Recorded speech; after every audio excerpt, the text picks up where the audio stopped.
Hi friends, welcome back to my channel சமையல் with Anu. இன்றைக்கி நம்ம வீடியோவில் ஒரு அட்டகாசமான ரவா குலாப் ஜாமுன் தாங்க செய்ய போகிறோம். ரொம்பவே சாஃப்டாக டேஸ்டியாக இருக்கும். வீடியோக்குள்ளே போகிறதுக்கு முன்னாடி நம்ம சேனலில் என்ன நீங்கள் சப்ஸ்கிரைப் பண்ணலைன்னா சப்ஸ்கிரைப் பண்ணி பெல் ஐக்கான் கிளிக் பண்ணி ஆல் கொடுத்துக்கோங்க. ஓகே ஃப்ரெண்ட்ஸ், இப்போ எப்படி செய்கிறதுன்னு பார்க்கலாம் வாங்க. ஒரு பேன் நல்லா ஹீட் பண்ணிவிட்டு 1 ஸ்பூன் அளவுக்கு நெய் சேர்த்துலாங்க. நெய் நல்லா உருகி நல்லா ஹீட் ஆகட்டும். இப்போது இதில் 1 கப் அளவுக்கு ரவை சேர்த்துக்கலாங்க. ரவையை சேர்த்து நல்லா வறுத்து எடுத்துக்கலாங்க. ஆனால் ரவையோட கலர் மாறக்கூடாது.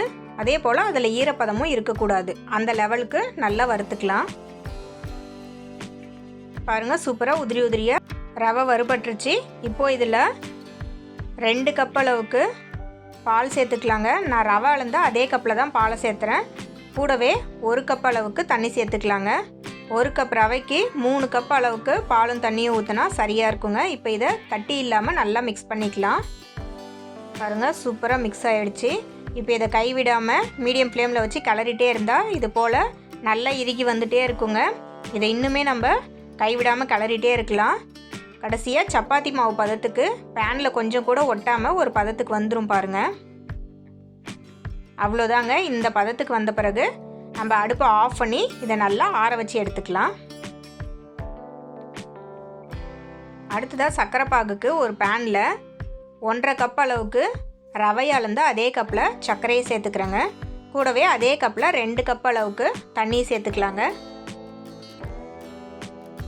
சர்க்கரை நல்லா கரைஞ்சி ஒரு 5 நிமிஷம் போல் கொதிக்கட்டுங்க.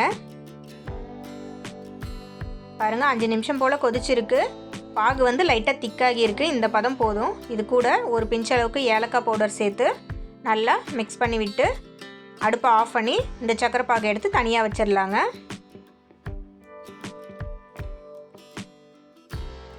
இப்போ மாவு நல்லா ஆறிடுச்சு.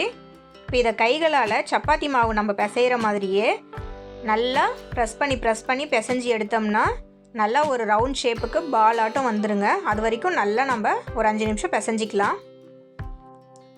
பாருங்கள், 5 நிமிஷம் கழித்து இந்த ஷேப்புக்கு வந்துருச்சு.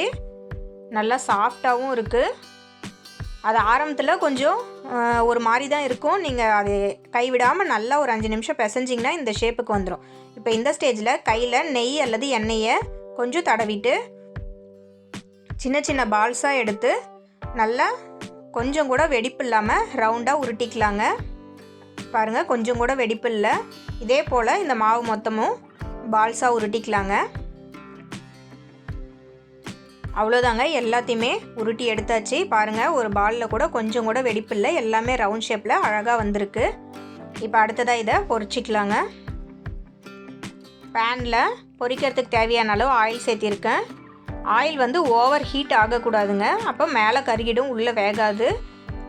ஓரளவுக்கு மிதமாக சூடானா போதும். மீடியம் ஃப்ளேம்லேயே அடுப்பு இருக்கட்டுங்க. பாருங்கள், இப்போ ஒவ்வொரு பாலாக சேர்த்து பொரிச்சிக்கலாம். வேகிறதுக்கு நல்லா ஸ்பேசியஸாக இருக்கணுங்க இடம். அதனால் சின்ன சின்ன பேட்சாக போட்டு பொரிச்சிக்கோங்க. இது இப்போ நல்லா கோல்டன் ப்ரௌன் ஆகிற வரைக்கும் பொரிச்சு எடுத்துக்கலாம். பாருங்கள், நல்லா கலர் சேஞ்ச் ஆகிடுச்சு. சூப்பராக கோல்டன் ப்ரௌன் ஆகிடுச்சு. ஒரு பால் கூட உடையலை. நல்லா ரவுண்ட் ஷேப்பில் அப்படியே இருக்குது பாருங்கள். இப்போ இதை தனியாக எடுத்துடலாம். ரெடி பண்ணி வச்சுருக்க பாகு ஆறி இருந்தால் லைட்டாக சூடு பண்ணிக்கோங்க. சூடு பண்ணிவிட்டு இப்போ அந்த பால்ஸ் இதில் சேர்த்து நல்லா மிக்ஸ் பண்ணிக்கலாம். அவ்வளோதாங்க, சூப்பரான ரவை குலோப் ஜாமுன் ரெடி ஆகிடுச்சு. ரொம்ப ஈஸியாக குயிக்காக செஞ்சிடலாங்க. இதை நைட் போல் செஞ்சிங்கன்னா காலையில் வரைக்கும் நல்லா ஜீராவில் ஊற வச்சா நல்லாவே சாஃப்டாக ஊறிடுங்க. சாப்பிட்றதுக்கும் நல்லா டேஸ்டியாகவே இருக்கும். குறைஞ்சபட்சம் 5 மணி நேரமாவது ஊற விடுங்க. ஓகே ஃப்ரெண்ட்ஸ், இந்த வீடியோ உங்களுக்கு பிடிச்சிருந்தா கண்டிப்பாக லைக் பண்ணுங்கள், ஷேர் பண்ணுங்கள். மறக்காமல் நம்ம சமையல் வித் அனு சேனலை சப்ஸ்கிரைப் பண்ணுங்கள். நெக்ஸ்ட் வீடியோவில் பார்க்கலாங்க. பாய்.